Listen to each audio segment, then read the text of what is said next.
لیے کہ ہم یہ چاہتے ہیں کہ حسین کا ہدف مرے نہیں. آج تک دنیا نے حسین کو سمجھا ہی نہیں. صرف یہاں تک بات ہو گئی کہ حسین نواسہ رسول. نہیں، حسین کیوں آئے؟ کیوں آئے بتانا ضروری ہے. ان چوراہوں پہ بتاؤ، ان سڑکوں پہ بتاؤ کہ ہم کیوں آئے ہیں. مولانا نے ابھی پڑھا ہم روتے ہیں. کیوں روتے ہیں؟ اس لیے کہ کوئی ہنستے ہوئے سے نہیں پوچھتا کہ تو ہنس کیوں رہا ہے. روتے ہوئے سے سب پوچھتے ہیں کیوں رو رہا ہے، کیوں رو رہا ہے. آنسو ایک سوال ہے جو خدا تک پہنچاتا ہے. جب کوئی ہم سے پوچھتا ہے کہ تم رو کیوں رہے ہو، ہم کہتے ہیں کہ حسین مارے گا اس لیے رو رہے ہیں. کون حسین؟ ہم کہتے ہیں علی کا بیٹا حسین. کون علی؟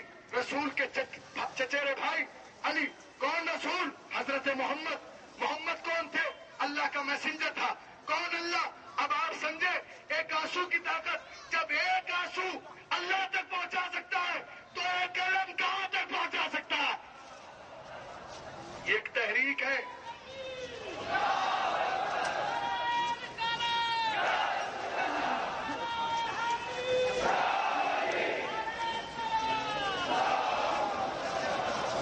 جوانوں، جس قوم کے جوان زندہ ہیں وہ قوم زندہ ہے. جس قوم کے جوان زندہ ہیں وہ قوم زندہ ہے. ہر انقلاب کی بنیاد جوان ہے. یہی وجہ ہے کہ تاریخ اٹھا کے دیکھ لیجئے. اللہ نے یہ نہیں کہا کہ جنت میں بوڑھے آئیں گے. شرط رکھی جو آئے گا جوان آئے گا، کیونکہ انقلاب جوانوں نے برپا کیا. اس انقلاب حسینی کو اگر تم زندہ رکھنا چاہتے ہو تو اس کو صرف محرم میں عام نہ کرو. اپنی رگوں میں اس کو اتنی روانی کر دو خون کے اندر کہ تم جہاں بیٹھو اپنے عمل سے بتاؤ کہ تم حسینی، اپنی گفتگو سے بتاؤ کہ تم حسینی ہو. خدا کی قسم کربلا کے بعد اگر حسین چاہتے تو خاموش ہو کے رہ جاتے، مگر حسین جانتے تھے کہ اگر میں خاموش ہو گیا تو ہدف کربلا ختم ہو جائے. اس لیے نو کے سینہ پہ بھی بلند ہو کے حسین نے تلاوت کلام کی. اگر خاموش سر ہوتا تو یہ عادت ہے انسان کی کہ خم کٹنے کے بعد انسان کی زبان بند ہو جاتی. حسین سر کٹانے کے بعد بول رہا. دنیا مجبور ہو گئی ہے پوچھنے کے لیے کہ یہ کون ہے. ہم نے یہ تو دیکھا ہے کہ جب تک انسان کی گردن دھڑ پہ رہتی ہے تو انسان بولتا ہے. یہ کیسا انسان ہے، یہ کیسا انسان ہے کہ جو نو کے سینہ پہ نہیں بول رہا. اے عزادارو، کروڑوں سلام ان ماؤں کو جن ماؤں نے تمہیں جنا. کروڑوں سلام ان ماؤں کو کہ جن کی آغوش میں تم نے پرورش پائی. خدا کی قسم، خدا کی قسم، عجیب عالم ہے، عجیب عالم ہے. جلوس لے کے آ رہے ہو نا، قومی امام بارگاہ سے یہاں تک آئے، کتنے اطمینان کے ساتھ آ گئے.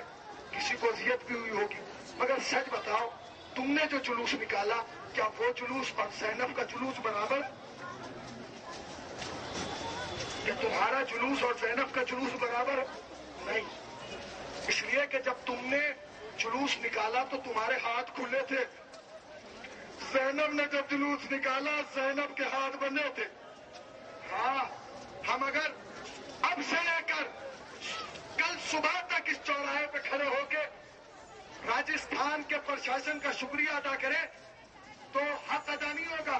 یہ پولیس والے تمہاری حفاظت کے لیے آئے، یہ پرشاسن تمہیں سہولت دینے کے لیے آیا ہے، تمہارے آرام کے لیے. مگر جانتے ہو جب زینب چلی تب بھی وہاں پولیس تھی، مگر وہ پولیس اس کی حفاظت کرنے کے لیے نہیں تھی. کوئی تازیانہ مارتا تھا، کوئی تماچا مارتا تھا. آج جب تم چوراہوں پہ نکلے تو میڈیا آ گئی جو کل اخبار میں نکالے گی کہ حسین کے چاہنے والے سبھاش چوراہے سے گزرے. مگر جانتے ہو کربلا کی میڈیا کیسی تھی؟ جہاں جہاں سے زینب نکلتی تھی میڈیا چلا کے کہہ رہی تھی ارے باغی کی بہنیں ہیں. تم آزاد ملک میں جی رہے ہو، شکر ادا کرو. تم اس ملک میں نہیں جی رہے جہاں صحرا کی قبر پامال کر دی گئی. تم اس ملک میں نہیں جی رہے جہاں حسن مصطفیٰ کی قبر پہ بلڈوزر چلا دیا گیا. تم اس ملک میں نہیں رہ رہے جہاں آزاداری پہ پابندی ہے. تم اللہ کا شکر ادا کرو اس کوٹ کا کہ تم آزاد ملک میں جی رہے ہو. جب چاہو جلوس نکالو. خدا کی قسم بس ایک جملہ سن لیجئے اور مصائب ختم کر رہا ہوں. جب یہ قافلہ چلا نا، قافلہ کیوں کہوں، جب زینب جلوس لے کے چلی اور بازار کوفہ میں آئی تو تاریخ کہتی ہے کہ ایک کنیز ایک خادمہ ایک نوکرانی اپنی جھولی میں پتھر بھر کے چھت پہ گئی. اس کی مالکین پوچھتی ہے کہاں جا رہی ہے؟ کہا میں نے سنا ہے کچھ باغی یہاں ہیں. کہا تو پتھر کیوں لے کے جا رہی؟ کہا سب پتھر مار رہے ہیں, میں بھی چاہتی ہوں کہ پتھر ماروں. جھولی میں پتھر بھرے, چھت پہ پہنچی, نہ جانے کیا دیکھا, پتھر پھینکے نیچے آ گئے. کہ کیا ہوا؟ تو پتھر مارنے گئی تھی. کہا پر نہیں مارے. کہ کیوں نہیں مارے؟ کہ مجھ سے کہا گیا تھا باغی آئے. کہ تو پھر جب گئی تو نے کیا دیکھا؟ کہ میں نے دیکھا ایک 6 مہینے کے بچے کا سر ہے جو پیڑ پہ بند ہے. میں یہ سوچتی ہوں کہ سب بغاوت کر سکتے کہ جو بچہ بولنے کی طاقت نہیں رکھتا. آج ہر مکتب فکر کے لوگ اس سبھاش چوک پہ موجود ہیں. کیا دنیا کی کوئی تاریخ ہے ایسی جس میں 6 مہینے کے بچے کو قتل کیا گیا ہو؟ نہیں, حسین کی تاریخ ہے. کہا پھر کیوں نہیں مارے؟ کہا بتاؤ بچہ جو بولنے کی طاقت نہیں رکھتا اس نے بغاوت کیا کی؟ کہ تو نے کیا دیکھا؟ کہ میں نے دیکھا کچھ بوڑھوں کے سر, کچھ جوانوں کے سر, ایک بچے کا سر ہے اور کچھ بیبیاں بے مکراؤ چادر ہے. کہ کیا اور کچھ دیکھا؟ کوئی زندہ ہے؟ کہا ایک ضعیف ہے. کہا عالم کیا ہے؟ کہ ہاتھوں میں ہتکڑیاں, پاؤں میں بیڑیاں, گلے میں توق, کمر پہ لنگر. کس کو کہہ رہی ہے ضعیف؟ سمجھ گئے نا, چوتھے امام کو ضعیف کہہ رہی ہے. مگر سچ بتاؤ بیٹھے نہیں رہیں گے, ماتم کریں گے جملے پہ. امام سجاد کی عمر کربلا میں 24 برس تھی. کیا 24 برس کا کوئی انسان بوڑھا ہوتا ہے؟ تو پھر امام بوڑھے کیسے ہو گئے؟ عورت نے بوڑھا بنا دیا, ماں بہنوں کی بیریدائی نے بوڑھا بنا دیا, بھائی کی جوانی نے بوڑھا بنا دیا, چچا کے کہتے ہاتھوں نے بوڑھا بنا دیا. کہاں تک رو گے؟ کہتی ہے ایک بوڑھا ہے. کہ اس سے پوچھ کیا کون ہے کون؟ کنیز آئی, امام سجاد کے قریب آئی, آگے کہتی ہے یہ بتا کہ تیرا نام کیا ہے؟ نام کیا ہے؟ امام کہتے ہیں اسے بھیج دے کہ جو گھر میں ہے جس نے سوال کیا. واپس گئی, جا کے کہتی ہے کہ بی بی وہ تو عجیب ہے. کہتا ہے اسے بھیج دے. اس کی شہزادی نے تیور بدلے اور بدل کے کہتی ہے اس سے جا کے کہتے کہ میری شہزادی ایسی نہیں جو بازاروں میں آئے. کیا ماتم نہیں کرنا؟ کیا کلیجے پہ ہاتھ مار کے نہیں کہو گے ہاں سے کیا میری بیوی ایسی نہیں؟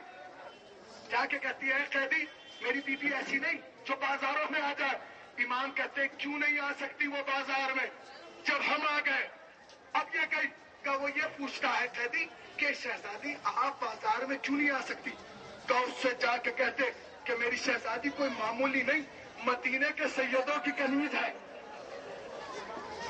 میری شہزادی کوئی معمولی نہیں, مدینے کے سیدوں کی کنیز ہے. جو امام نے سنا کہ جا کے کہتے اب مدینے کے سید کنیزیں رکھنے کے لائق نہیں ہے. کہتی ہے شہزادی وہ تو عجیب جملہ کہتا. جب میں نے اس سے کہا نا کہ آپ مدینے کے سیدوں کی کنیزیں میں رہی ہیں تو وہ یہ کہتا ہے کہ اب آپ مدینے کے سید کنیزیں رکھنے کے لائق نہیں رہے. وہ یہ سنا اس بی بی نے برقع پہنا, پہن کے بازار میں آئی, امام سجاد کو سلام کیا, جواب سلام ملا. کہتی ہے سعید میں نے سنا ہے کہ تو نے یہ کہا کہ مدینے کے سید اب کنیزیں رکھنے کے لائق نہیں. کہ یہ تو بتا تو کس کی کنیزیں میں رہی ہے؟ کہ میں نے 8 سال زینب کی کنیزی کی ہے. کہ 8 سال. امام کہتے ہیں کیا اس زینب کو دیکھنا چاہتی ہے؟ کہ خبردار بازار اور زینب, بازار اور زینب.